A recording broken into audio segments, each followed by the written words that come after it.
Hey folks, welcome into Pro Football Ireland, getting closer to the season. If you're listening to this, we're a couple of weeks out from training camp in the middle of July. Michael McQuaid, delighted to be joined not just by our guest, Daire Carger from college football coverage, but also Daire is a massive Packers writer, and I'm really excited to have him on because we got Pete Dougherty here, who's from the Green Bay Press-Gazette and also USA Today Network in Wisconsin. Pete, welcome in. How are you doing? Oh, doing great. Thanks for having me. This is a real treat. Pete, that's a very Irish surname. I'm just going to It put it is, out there. it is both sides of the family. On my mom's side, my grandma's name was Cairns, and on my grandpa's side, it was Doherty and McNamara. So lots of Irish in my family.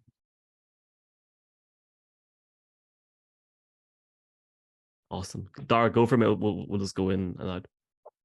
Oh, well, it's great to see the Irish roots there. You know, obviously it's rich in the Midwest in America and all over America, really. So, yeah, it's great to see that. So obviously we're talking about the Packers today, aren't we, Michael? So Yes, sir. it's gonna be an interesting show for us today because this is the most interesting team in the NFC North, in my opinion. One of the most interesting teams in the league. The scope of directions that they can go in this season is just it can go terribly or it can go surprisingly well for us this season. So I suppose I'd start off with asking Pete. Obviously the biggest talking point of this offseason has been Jordan Love and the transition from Rodgers to Love. Do you think when we hit week one, are the shackles just going to be completely off, or do you think we'll see him more treated like a true rookie in the sense where he's going to be protected and they're going to lean into that running game more? Or do you think that it's really going to be just go out and let Love do what they think he's capable of? I think my guess is it'll be more that the training wheels will be on. He's not a rookie. I mean, he's played I 3 years in the league, but he's hardly played in games. So, but I still think the training wheels will be on. I think back to when Aaron Rodgers took over in 2008. Now that was under a different coach, Mike McCarthy. But I remember there was late in a couple of games where McCarthy was really conservative with his play calling, and he didn't risk. They were around the 50. All they needed was a field goal to win, and he didn't put the ball in Rodgers' hands. He ran, and they ended up. I remember against Minnesota, they ended up missing a long field goal that would have won the game. I suspect the training wheels will be on, and they've built this team, through the running game. Aaron Jones and Dillon, those are two of their best guys. They've added a lot of young talent at receiving / tight end. They've got some really young talent there, but that's also combine that with a young quarterback, and you're just begging for game-losing mistakes. So I suspect we'll see the running game quite a bit, and that run pass ratio. I don't remember exactly what it was last year. I think it was around 45-55, somewhere in there. I don't even know if anybody in the league was over 50% in run pass. But I bet the Packers will be closer to that this year than they were last year. I think that's probably a pretty safe bet. It would be a real miss for me, Pete, not to ask you this. Obviously, a lot of people in Ireland and even the UK and Europe are looking at Dan Whelan coming into Green Bay, and this is the guy that was with New Orleans before, didn't make it, went into the XFL, and got a claim for how he played in that league, and he gets another shot. It may be difficult for him to maybe beat out who's in that position at the moment, but I'm just wondering, has he impressed so far, or have you seen much of him so far, just in Green Bay so far? I didn't catch the name of the player you said. Sorry, Dan. It's my accent, Pete. Dan Whelan, punter. Oh, yes, of course. Sorry, it totally escaped me. He's competing against a veteran guy, so it's going to be tough. But I would by no means dismiss his chances, and he'll be a little cheaper. No, they didn't do much live punting in the offseason stuff, or kicking. They didn't do much at all. But during the last mini camp, which was a couple weeks ago, they did a little bit of live punting, and he hit the ball well. He's got a real leg. He's got a big league leg. So, things are really detailed in training camp here. And so, the reporters, me included, will be tracking the distance and time and the hang times of every punt that these guys hit. And I'll be really curious to see how he does too. He's definitely got ability, that's for sure. I probably should have added as well that it's been 38 years since an active Irish-born player has been in the league at the start of the regular season. So there is an awful lot of like media surrounding the BBC in NI actually focused at just the overnight. So it'll definitely be interesting to see. And you know, even if it doesn't happen, hopefully he's on the practice squad and he gets that opportunity down the line. Yeah, with the expanded practice squads they have now, which was part of all of the COVID rules that they've kept. There's room for teams are feel a lot more comfortable keeping a specialist or two on the practice squad now. I haven't seen enough of them to know this, but I'd be surprised if eventually there won't be a place in the league for him if it's not this season with this team. But it might be this season with this team. Well, training camp is just so crucial for him. And while we're on the topic of special teams, obviously that's been a place of hurt for Packers fans over the last number of years. A big improvement obviously last year, and they've invested heavily in keeping their guys around this offseason, especially the expanded role of Rich Bisaccia now as an assistant head coach. Do you think, in pertaining especially to returning, do you think Keyshawn Nixon is capable of sort of expanding on what he did last year, or do you think that was more lightning in a bottle, just some dumb luck plays, or do you think this guy is a real unique threat? Obviously became an all-pro at the end of last season. Do you think this is something that teams will actively try to avoid this season, is kicking the ball to Keyshawn Nixon? I would think so. I mean, basically they were a kind of a bad team the first half of last season. And to show you how fine the line is and what a difference a player or two can make, 2 players turned their season around. They went 5-3 over the last 8 games, and that was Keyshawn Nixon and Christian Watson. Totally changed the whole complexion of the team. And so Nixon's really fast, and he had never really had a chance to be anybody's returner in this league. He even really didn't do all that much of it in college either. So I just think he was just an untapped talent and a find.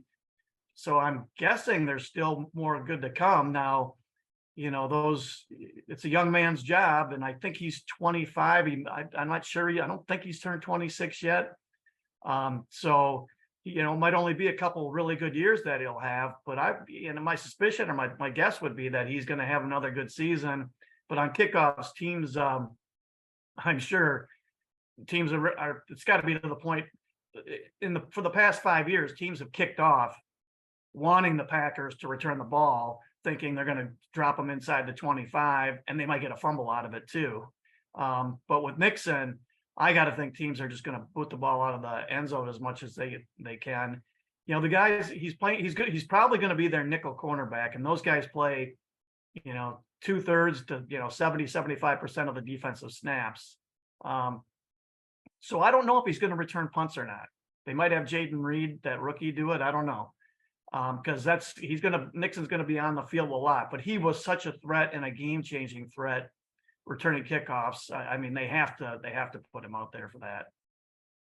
Yeah, and you mentioned Jaden Reed, and I know we're probably jumping from all over the place here from special teams back to offense, but do you think that Reed has a legitimate chance to hold down that third wide receiver role in this team? Obviously, Watson and Dobbs seem to be pretty much locked in as the top 2 guys on the roster right now. Do you think that obviously there isn't really a true veteran presence anymore going into this year? Do you think that Reed could see some significant starting time right out of the gate? I would think he would have a great shot. And really, even if you're not starting, if you're in the 4-man rotation, usually the top 4 play quite a bit. But I would think Reed would have a really good shot at being their slot guy. That's what they drafted him for. That's what he's built like as a slot guy. So I would think he would have a great shot at it. And that is just think of how young this receiving core is. Yeah, Watson, Dobbs, second-year guys. Reed, if he's playing a lot, that's a rookie. You got the 2 rookie tight ends. Those guys are going to be on the field a lot.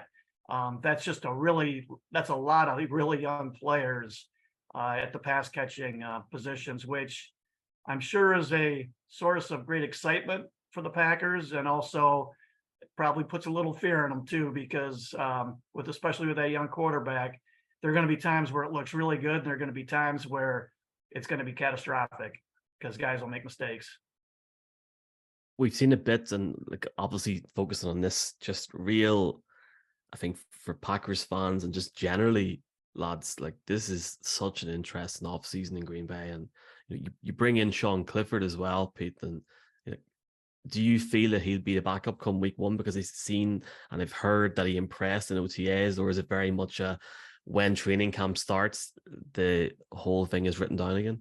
Yeah, it's more the latter, although it's a decent sign that he didn't look totally out of his element in the off-season stuff. But with the pads on, and especially playing in the preseason games, that matters more. Man, going in with a 5th round draft pick as your backup quarterback, that's a risky way to live. But most teams, if you lose your starter, you're in huge trouble anyway. And the Packers, with how bad their salary cap issues were, are this year, they can't afford to pay anybody. If they brought in a veteran, it would have to be for the veterans minimum, so it's just, right around $1 million. And even then, if they could save money, that'd be good. But if Love gets hurt and Clifford's their backup, I would think they'd be in a pretty bad spot for either finishing that game, or if the injury is longer than that, for however long he'd be starting. It's just such a tough position to play. But you never know. Then you think of Brock Purdy last year, so you never know. Pete, just shifting over to the defensive side of the ball. Every year we like to talk about players who could break out potentially, players who could really take their game to that next level. We've seen it with Rashawn Gary, which he's sort of the perfect example of a player who had a really breakout playoffs and then followed it up with an excellent season in 2022. Do you think that there's plenty of options here? You're looking at maybe Devontae Wyatt, who could get an expanded role. Quay Walker is obviously, he played a lot last season, played more than anybody else, but he's another candidate to take that leap. Who is your choice of defensive player who could really take a big step this season? I think the first guy, the guy that you mentioned first, who you think is probably, I'm assuming that means you think he's the most likely. I'm with you on that. And the one they really need to, he did basically next to nothing for most of last season. And then when Dean Lowry got hurt, they were forced to play him. And he actually, Wyatt played okay in the last couple of games. He played 20 plus snaps in each of those games. And he showed fine, and he showed ability. So there's something there. I think they probably erred in not playing him, more than they did earlier in the season. He might have been a better player by the end of the season, might have added a little juice to the defense. But if he takes a really big jump, which can happen with guys, he was the 28th pick of the draft, something like that, with guys, picked that high, who have that ability. He could make the jump. He could have a profound impact, just like we're talking Christian Watson, for instance, on the offense. If he's a disruptive player, he could have that kind of impact on the defense. I don't know if he's going to be or not. Kenny Clark didn't do a lot as a rookie, but his stats were kind of similar to what Wyatt ended up with. So if Wyatt can become anything like that kind of player, then they'd really have something going. But it's just, you just don't know until they actually do it on the field. So we've done, I want to say this is like the 12th or 13th team we've done so far in our Team Focus series, Pete. And for each one, we've asked our guests to talk a little bit around the division. Obviously, we're focusing in Green Bay here. But look, the NFC North, as someone who is a fan of a team outside of it, looking in, it never ceases to entertain, because there's always something going on. Even in a year where there is that sort of change in Green Bay in that key position, am I crazy to say at the minute that the betting outlets are mad to put Green Bay fourth in the odds? Because you could never write them off, and especially when there's so many question marks with different teams. With the Bears, you got a situation with Cousins long term in Minnesota, and God only knows the Detroit that we're going to get this year. They'll probably be better, but there's never going to be a dull moment, is there? No, they're you know, it wouldn't be a shock for any of the teams to finish first and for any of them to finish last. I mean, I could see why I could see why the Packers are picked last just because Love is such an unknown. And there's, he just, when he played 2 years ago against Kansas City, he didn't play very well. He looked pretty good against Philadelphia in that fourth quarter last season, but it was just one quarter of play. And, Philly was always up by 2 scores whenever he had the ball. So they were, playing a little more of a preventive type defense. But I could see why the Packers were picked last. The same with the Bears with Justin Fields. It's just, will he stay healthy, and can he's a great runner and he's got arm talent, but can he actually be, a throwing quarterback? Because in this league, they eventually make you throw the ball. No matter how good a runner you are as a quarterback, somebody will figure out how to keep you in the pocket and make you beat them from there. So it could go any way. My guess is, I don't know what you guys think. My over-under for the Packers would probably be either 6 or 7 wins, probably 7. They went 6-10 in Rodgers' first year. Look how good he ended up being, but they were only 6-10 that first year. I just think Love is going to end up making too many mistakes that'll cost him games, even if he looks like he's going to be good. It's just the results probably won't be there this year, but you never know. And the division is weak enough where, 8-9, 9-8 might win the thing, Conference I'm also. sure. Yeah, it's a weak. It's probably the weakest the division has been, and I think when you're talking about that record, you always also got to factor in this is one of the weaker schedules the Packers have had, and I don't like saying that in July, but you never know what these teams turn out to be like. But when looking at it compared to previous years, it's not an overly daunting schedule. Obviously, there's very tough teams in there like Kansas City, but on the whole, it's you've got most of the good teams. You're playing them at Lambeau. The majority of the Lambeau games are late in the year. There's only 2 Packers. I think only 2 of the first 6 maybe Packers games are at home. So you've got a strong run in the cold weather. I think that will definitely help them later on in the year. Pete, what do you think? Yeah, if you want to be bullish on the Packers, there are some things to go with. If Love just takes care of the ball, with their running, they have 2 good running backs, and with the emphasis on the run game, and I'm assuming they're going to look more like what San Francisco looked like last season with Purdy at quarterback, and just the way they run the offense, it's going to be more of the pure Shanahan offense. So if they just take care of the ball, run the ball okay, and then if the guys like Wyatt and Walker, if those guys make a nice jump in the defense, if they can actually field the kind of defense that a lot of us thought they were going to have last season and be a top 5 or 6 defense, they're not that's not necessarily dominant, but it's good enough to win you some games. All of a sudden 9 or 10 wins doesn't sound so outrageous because of that. You're right. The schedule is it's not a killer schedule. The division's bad and the conference is not nearly as good as the AFC. So if you want to be bullish on the Packers, there are reasons there. And it's just like so much of this league, it comes down to how good and how consistent is this first year starting quarterback going to be. Pete, just finally, I feel like you've already sort of gave your expectations or sort of ceiling there this year. You mentioned off camera about London. I know there's a lot of Packers fans in Ireland, never mind the UK and Europe.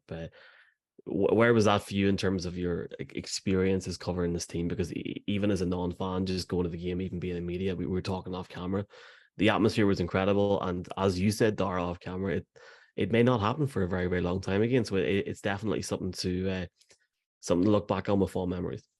Yeah, it was great. Like I was telling you before we went on, I've watched parts of some of the London games in the past just on TV here, and the atmosphere coming across on TV was bad, not good at all.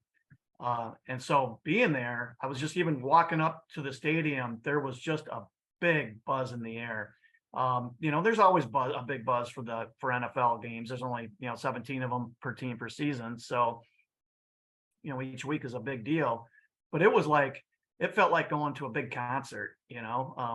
like when Paul McCartney played here at Lambeau. It kind of had that kind of festive vibe to it. It was great, and in the stadium during the game, the atmosphere was fantastic. I could tell just from talking to Packers people and a couple of the players that they really liked it and thought it was great. And it was I don't know, my guess was it was probably 60-40 Packers fans to Giants. That would be my guess. And the atmosphere was great. It is tough to get these guys over there because they're never going to give up a home game. It's, they're a publicly owned team, and this is a fairly small city, 105,000, something to that effect.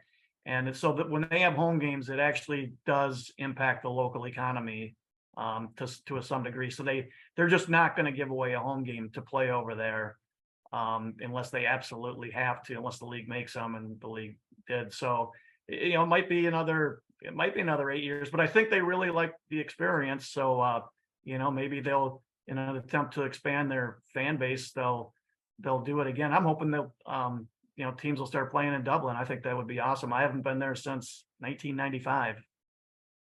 It's funny you say that because and we'll wrap it up on this. The Steelers have now their marketing in Ireland, and they eventually, quote unquote, want to explore playing a game there. That'll be pretty historic, wouldn't it? It would probably be hard getting that game out of Pittsburgh, but we can hope, we can pray. I will finally say, Pete, I'll never forget Coach LaFleur's persona when he came into that press conference in that greenhouse. The man looked like he had about 2 hours sleep. That was definitely memorable. I will say that trip on an old guy like me, that was a pretty rough trip because we flew in Thursday, and by the time we got in Friday morning, we had to go straight to the practice field.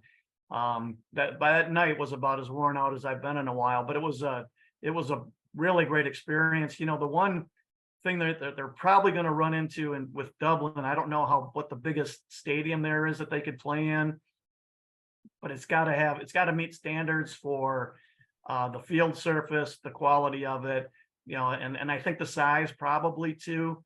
So I don't know if those kind of things will be an issue, but I think it would be awesome if a team played over there, and eventually, 30 years from now, if they have a few teams in Europe, if one were there, I think that would be great. Music to my ears, music to Daire's ears. Pete, keep talking about that, and we're definitely happy, man. Appreciate your time. I know it's not just a busy time at the minute in July, but it's that little lull before it gets busy again, and just taking your time to chat to us and chatting to people in Ireland and beyond. At Pete Dougherty on social, I will link it below, Pete. Thank you so much for your time. Enjoy what is surely going to be a very interesting season, and we will chat to you soon. Yeah, it will be a super interesting season here. And I just want to thank you guys for asking me to come on. This has been a real treat. So thanks.